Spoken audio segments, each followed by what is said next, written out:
In 1969, while the rest of the world was looking towards the moon, the residents of North London were looking over their shoulders.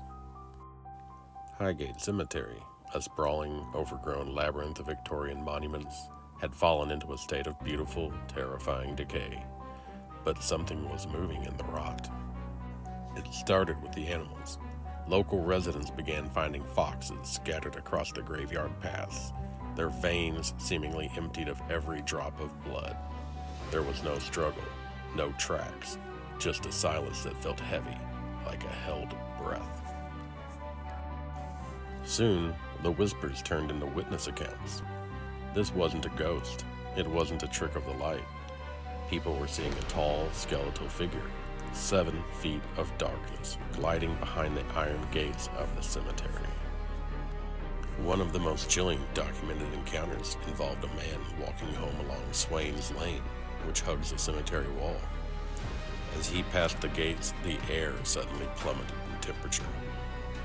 He described a sensation of absolute, paralyzing dread before he even saw it. Emerging from the darkness of the cemetery was a figure of impossible height. It didn't walk, it drifted. It had piercing, hypnotic eyes that seemed to pin the man to the spot. He couldn't move. He couldn't scream. He simply stood there frozen as the entity stared through his soul before dissolving back into the blackness of the tombs.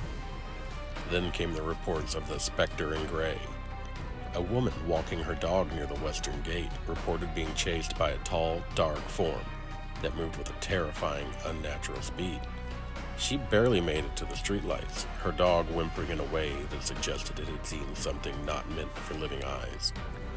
The frenzy caught the attention of 2 men who would turn this haunting into a media war: David Farrant and Sean Manchester. Farrant, a young psychic researcher, began spending nights in the cemetery armed only with a cross and a camera.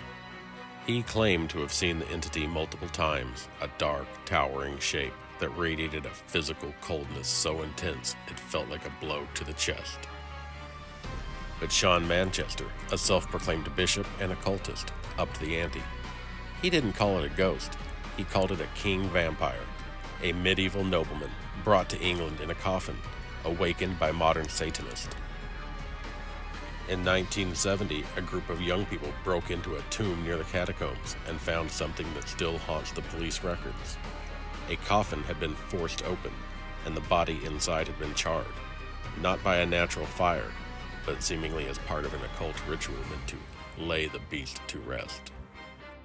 The terror peaked on Friday, March 13, 1970, following a televised interview where Manchester announced he would stake the vampire. Hundreds of people swarmed the cemetery. It was a scene of Gothic madness.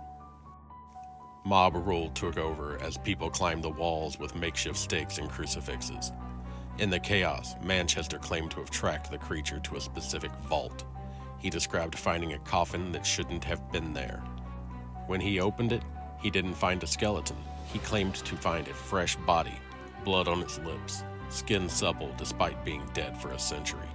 He was stopped by his companions before he could drive a stake through its heart, but the legend says he returned years later to finish the job in a derelict mansion nearby. Whether you believe Manchester's sensational claims or Farrant's reports of an elemental shadow, the physical evidence was hard to ignore. Desecrated graves, headless statues, and the recurring sight of that tall, dark figure continued for years. Today, the Highgate Vampire is often dismissed as a product of 70s hysteria, but if you talk to the locals who live near Swain's Lane, they'll tell you the atmosphere hasn't changed. The cemetery is locked at night, the ivy-covered tombs still guarding their secrets. Is the king vampire truly destroyed, or is he simply waiting in the deep, lightless vaults of the catacombs for the world to forget him again? Next time you feel a sudden, inexplicable chill in a quiet place, don't look back.